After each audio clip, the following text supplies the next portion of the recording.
D'être né sous X m'a gâché mon enfance, a gâché beaucoup de choses dans ma vie. La première rencontre avec ma mère, c'est une renaissance. Ça a été comme un choc quand même. Je me dis au fond de moi-même, je dis, tu te rends compte, c'est ta mère.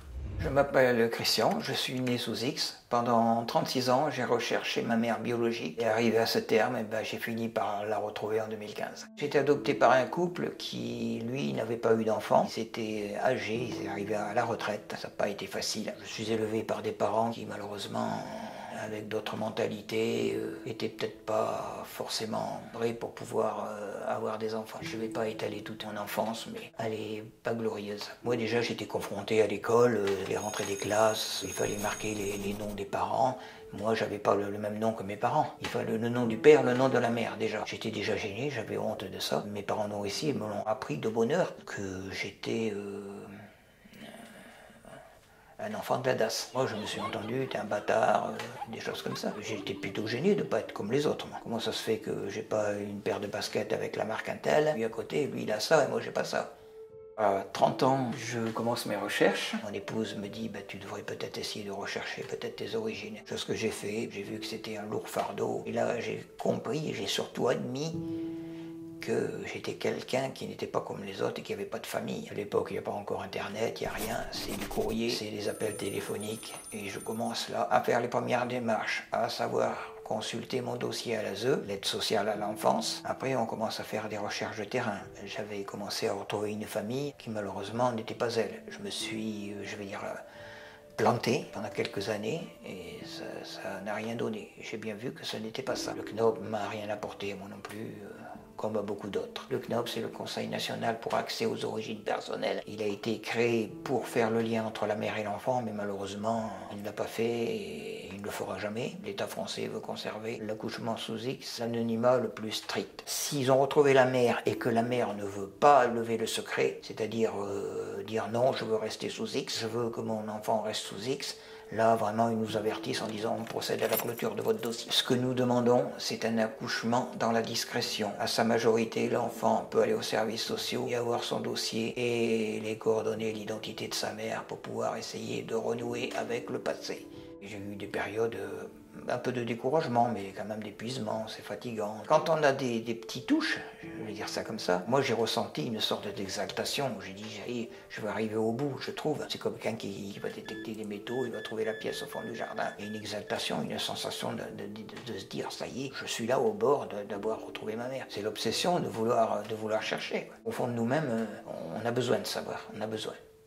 On ne peut pas naître sous X et mourir sous X. C'est impossible. J'ai contacté un ami, Jackie, qui habite en Auvergne et qui s'occupe de recherche. Il a trouvé vraiment une aiguille dans une botte de foin. Il a trouvé quelqu'un qui connaissait la famille à ma mère et il a contacté cette personne et puis c'est comme ça que j'ai vu les coordonnées de ma mère. Quand je vois ce document, je suis heureux. J'ai dit ça y est, enfin maintenant je cherche, je retrouve. C'est quelque chose d'inouï, pour moi impensable. Il y a un plaisir intense quand même au fond de moi-même. Je me dis ça y est, j'ai réussi quoi. J'ai attendu 10 jours avant de l'appeler. Au bout de 10 jours, je me suis dit, et là, il faut que je l'appelle. Je l'appelle, je lui explique le récit. J'avais du mal à parler, je bégayais, et puis finalement, quelque part, sans le vouloir, elle m'a mis à l'aise. Donc on a discuté, elle me dit oui, c'est moi. On a commencé à se parler régulièrement, trois fois par semaine, peut-être tous les 2 jours. Après, au bout d'un moment, pendant 1 heure, 2 heures, on discutait. Jusqu'au jour, elle me dit, au mois d'octobre, il y avait des vacances scolaires, les vacances de la Toussaint. J'ai dit, bon, je vais venir chez toi. La première rencontre avec ma mère, c'est une renaissance.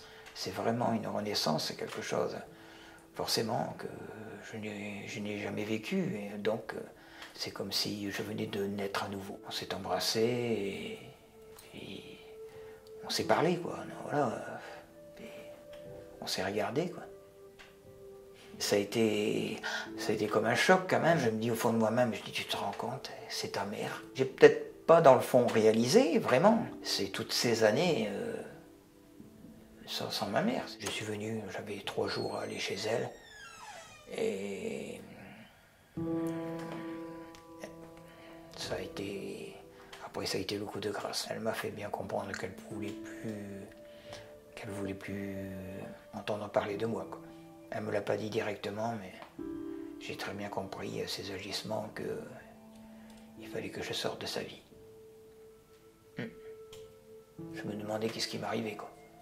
J'ai osé rien dire, j'ai rien dit, j'étais là, j'étais comme tétanisé, tétanisé. Je ne savais plus quoi faire. J'ai dit au matin au café, j'ai dit bon tu sais je m'en vais. En me levant j'avais déjà rangé mes affaires dans ma valise. Et c'est tout, j'avais mal au cœur mais je n'ai pas pleuré, rien, je ne lui ai pas fait voir que... Non, je suis parti. C'est qu'après la douleur s'est réveillée quoi. Ça fait mal après. Il n'y a pas d'âge pour avoir ces sentiments, puisque je dis, on ne fait pas le deuil de notre mère.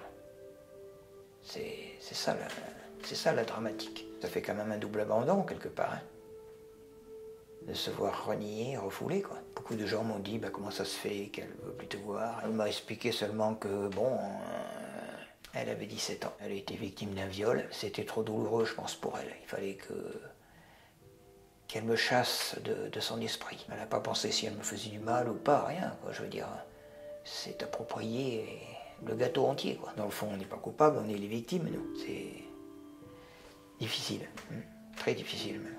Je voudrais bien retrouver mon père, mais bien sûr. Là, c'est pareil, il faut travailler. Mon oncle, il m'a dit, tu te rends compte, aller rechercher quelqu'un qui a violé ta mère, mais qu'est-ce que tu veux? Je dis, c'est comme ça, je maîtrise pas ça, moi. C'est ça, c'est naturel. C'est ce besoin de savoir. Même si ça fait du mal, je ne sais pas tout entendre. Je sais pas, peut-être un jour je vais le retrouver. Oui. Le premier test génétique que j'ai fait, c'était pour savoir si ma mère était vraiment ma mère. J'ai fait un test ADN avec elle. Donc c'est avéré que 99,99 positif. Et j'ai fait aussi pour retrouver mon père, mais malheureusement, il n'y a rien. Au jour d'aujourd'hui, je vais dire que j'ai fait mon deuil un peu de tout ça. J'ai refait surface. J'ai réussi à me sortir de ce piège, je vais dire. On s'auto-punit soi-même, on se déchire, quoi, finalement, quoi. C'est une torture morale, ça, pour les gens, ça devrait pas... Vous pouvez avoir tout l'or du monde, la nature, c'est ça. Même l'animal le plus sauvage, il va défendre ses petits. C'est important. Tout être humain veut savoir. Je me dis que, bon, aujourd'hui, quelque part, la boucle est bouclée, parce que, bon, j'ai retrouvé ma mère, je sais d'où je viens, j'ai mis un nom, j'ai mis un lieu, j'ai mis une famille, dans ma tête, voilà, j'ai assemblé des pièces de puzzle. J'ai eu la chance quand même de la retrouver, par rapport à certains qui n'ont jamais pu. D'être né sous X m'a gâché mon enfance, a gâché beaucoup de choses dans ma vie. Je serai toujours plus ou moins psychologiquement fragile, quoi.